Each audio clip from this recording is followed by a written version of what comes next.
iconic Cheryl swoops. Has everyone heard of Cheryl swoops? So you start to have to get a little bit, I might have to get a little bit of therapy getting introduced next to Cheryl.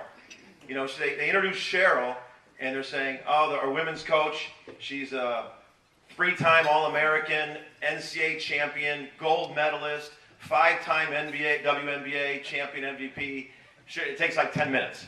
And then they say, and our men's coach, Porter Moser, who played at Creighton. He's scrappy.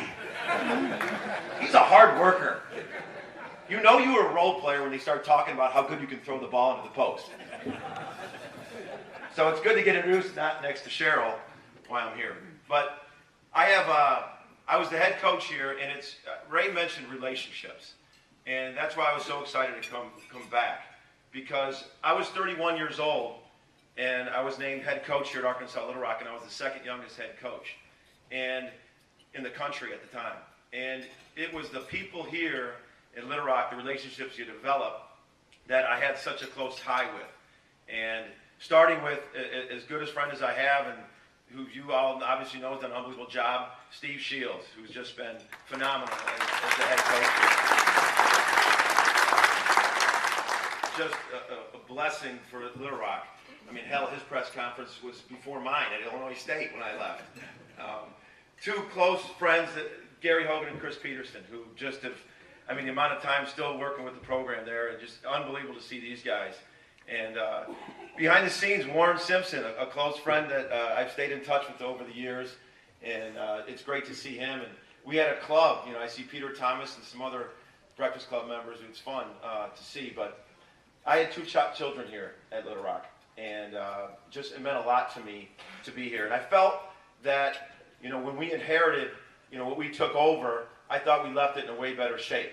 And, you know, I remember a couple stories from, you know that thing in Sports Illustrated where it says the sign, the apocalypse is upon you, and they give you some crazy stat.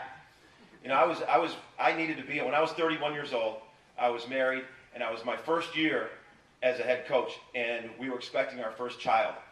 And someone said, that should be in the Sports Illustrated sign of apocalypse upon you. First year head coach Porter Moser expecting their first child, getting parental advice from 3 of his players. You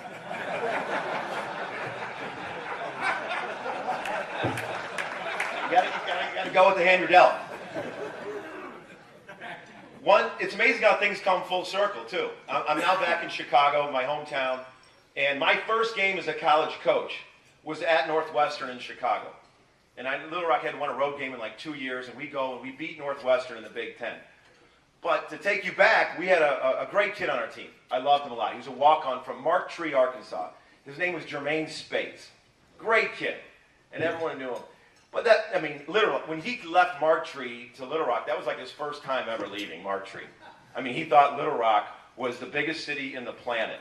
And so he was just a nice kid, but he wasn't, you know, he hadn't had the worldly experiences.